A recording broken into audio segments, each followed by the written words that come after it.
morning, folks, and welcome to the Rahul Nair Finance Show. You're listening to the monthly Dealroom, Markets and Startups, where we break down the key developments from the past month, equity trends, sector movements, company updates, and startup funding. Crisp, clear, and to the point. Today is 1st September 2025, and we will be discussing the market performance for August 2025. Before we begin, here's a quick disclaimer. This podcast is for educational purposes only. It is not a buy or sell recommendation. Always consult a financial advisor before making investment decisions. Let's start with our first segment, Indian Equity Market Overview. After a strong rally from March to June, the Indian equity market cooled off in July and stayed in consolidation mode through August. The rally clearly lost momentum, with indices trading in a volatile range. This was driven by mixed domestic policy cues, global trade tensions, and uneven earnings. On the domestic side, though, growth remains steady. Robust consumption and infrastructure expenditure continue to support activity. Inflation is easing gradually, and the RBI's pause on rate hikes has kept liquidity favorable. Global headwinds, however, persist. Rising crude oil prices, trade uncertainties, and the potential for a U.S. Fed rate cut made investors more cautious. Export-oriented sectors like IT and manufacturing came under pressure, while domestically focused businesses fared better. And according to researchers, upcoming GST reforms and the festive season could act as fresh triggers for market momentum. Let's continue with our second segment, Q1 FY26 earnings review. Moving to earnings. The June quarter was mixed and below expectations.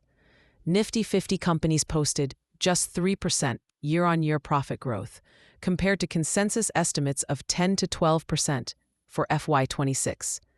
The strong spots were oil and gas, real estate, cement, and retail. But autos, metals, and IT dragged performance. FMCG growth was muted due to uneven rural recovery. Though organized retail provided some cushion, utilities and telecom showed marginal improvement, while healthcare delivered consistent double-digit growth.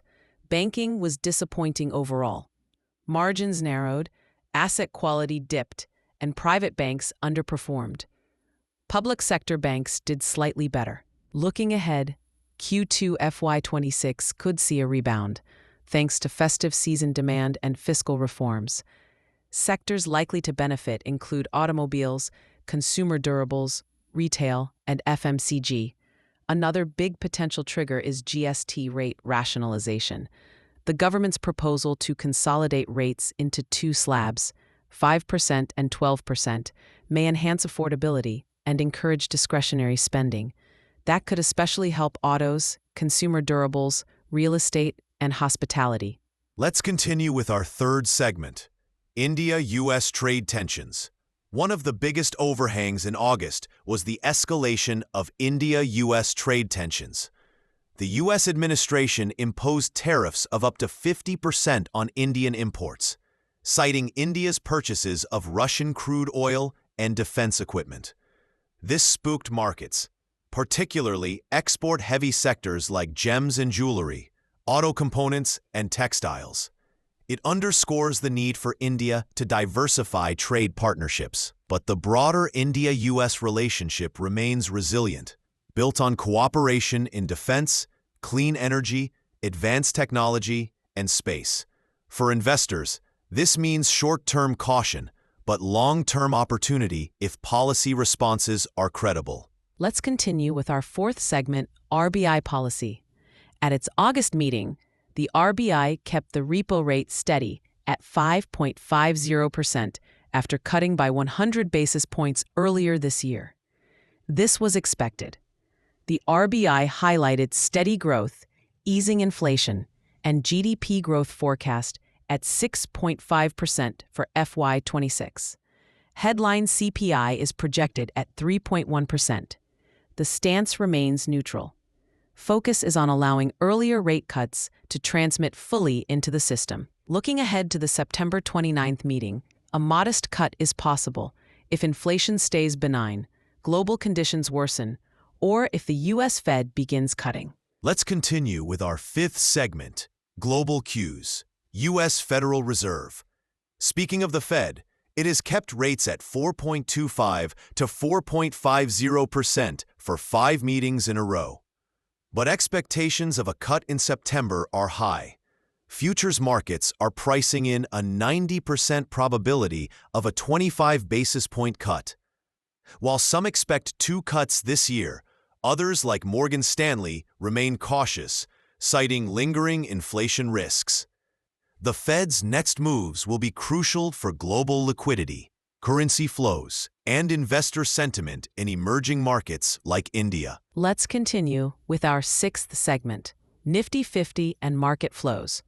The Nifty 50 closed August at 24,426, down 1.38% for the month. Its second straight monthly loss after touching record highs earlier in August. FIIs sold aggressively, 38,590 crore worth of equities in August, after pulling out 47,000 crore in July. That's a sharp reversal from the inflows earlier this year.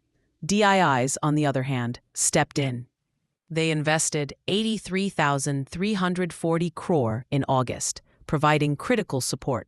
Year-to-date, DIIs have infused 4.18 lakh crore. Let's continue with our seventh segment, Sectoral Performance. Sector-wise, Nifty Auto topped the charts in August with a 6.46% return, followed by Consumer Durables at 0.71%, and IT at 0.53%. The laggards included Pharma at negative 4.23%, Energy at negative 4.08%, and banks, both private and PSU, that lost between negative 3.7% and negative 3.8%. Company-wise, auto stocks led the large-cap winners, while Shriram Finance was the weakest. In mid-caps, Uno Minda topped while Thermax declined. Among small caps, Ola Electric surged on EV optimism, while PG Electroplast underperformed. Let's continue with our eighth segment, Private Market Startup Funding in August. Let's turn to the private markets. Indian startups raised $961 million across 100 deals in August 2025, with Fintech and e-commerce leading the charge. Growth and late-stage deals contributed $733 million, while early-stage funding added $228 million.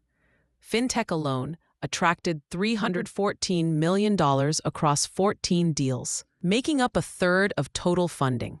E-commerce followed with $195 million. Healthtech raised $106 million, while AI startups drew $96 million.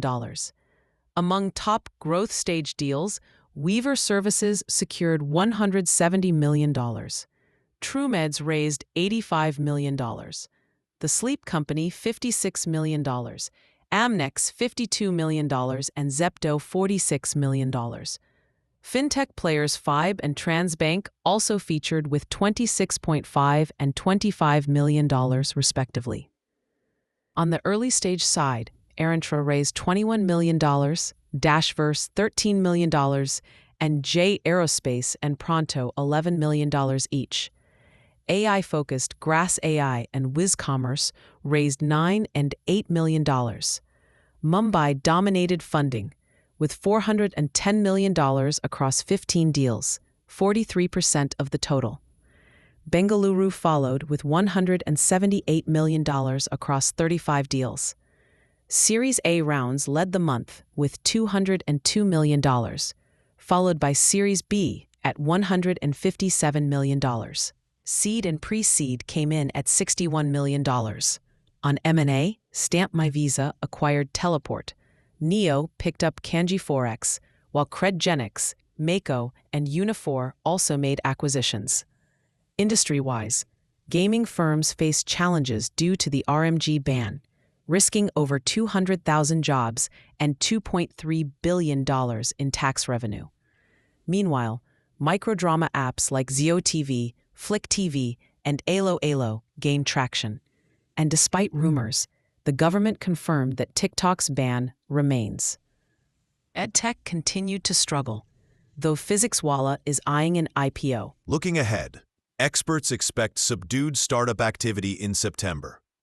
U.S. tariffs, the gaming ban, and policy uncertainty are likely to weigh. But easing China investment norms could help in the medium term. On the public side, GST reforms, festive demand, and a possible rate cut may support Q2 earnings. So, August 2025 was a month of consolidation, volatility, and policy watchfulness for public markets, while fintech and e-commerce gave private markets a funding boost. For investors, the message is clear: stay cautious in the short term. But India's structural growth story remains intact. That wraps up last month's episode of the Rahul Nair Finance Show, brought to you under our monthly series, The Monthly Dealroom, Markets and Startups.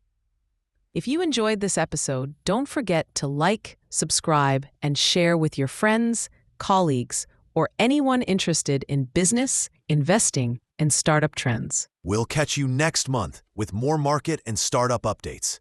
Until then, stay curious, stay invested.